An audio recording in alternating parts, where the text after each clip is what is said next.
তাআলা বলছেন যে ইদ ইয়াতালাক্কাল মুতালাক্কিয়ানি আনিল ইয়ামিন ওয়া আনিশ শিমাল, যে তোমরা স্মরণ রাখো, মনে রাখো, তোমাদের দুই কাঁধে দুইজন ফেরেশতা আমি আল্লাহ দিয়েছি যারা লিপিবদ্ধ করে। কি করে? লিপিবদ্ধ করে। এই আয়াতের তাফসীর ইবনে কাসির রাহিমাহুল্লাহি আলাইহি, তাফসীরে ফাতহুল মাজিদ রাহিমাহুল্লাহি আলাইহি সেনারা বলছেন যে ইস একটা আরবি শব্দ, ইস বিমানা উসকুর। ইস এই শব্দটার অর্থ হচ্ছে উসকুর, মানে হচ্ছে স্মরণ করুন। আল্লাহ মুহাম্মদ সাল্লাল্লাহু আলাইহি ওয়াসাল্লামকে বলছেন, মুহাম্মদ তুমি স্মরণ করো। কি স্মরণ করো?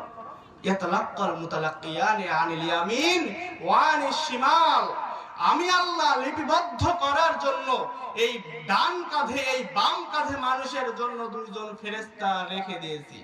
কয়জন ফেরেশতা? দুইজন।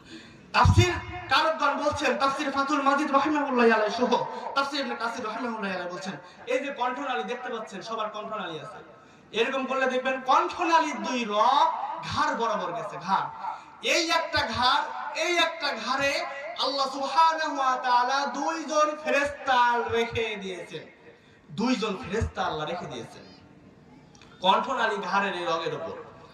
ব্যাখ্যাকারকগণ বলছেন, যারা এই ডান পাশে বসে তারা কি লেখে? নেকিগুলো লিপিবদ্ধ করে। এই যে আমি আপনাকে একটু আগে যে কথাটা বললাম, কি বলবেন? সুবহানাল্লাহি ওয়া বিহামদিহি সুবহানাল্লাহিল আযীম। একবার বলেন সুবহানাল্লাহি ওয়া বিহামদিহি সুবহানাল্লাহিল আযীম। এই যে একবার বললাম, ফেরেশতা লেখা শেষ। তো বলা তো বহু দূরের কথা, মনে মনে যদি কল্পনা করি, তাফসীর কারকগণ বলছেন আল্লাহ তো মুখের কথাও শুনতে পান, অন্তরে কি আছে আল্লাহ সেটাও জানেন। তোমরা যদি কেউ অন্তরে অন্তরে কল্পনা করো, মুখে বলো তো একটু দেরি, অন্তরে অন্তরে ভালো কাজের আশাটা করা মাত্রই ডান কাঁধের ফেরেশতা সঙ্গে সঙ্গে লিপিবদ্ধ করে দেয়। কি করে? সঙ্গে সঙ্গে লিখে দেয়। বাম কাঁধের ফেরেশতা কি লেখে? পাপ।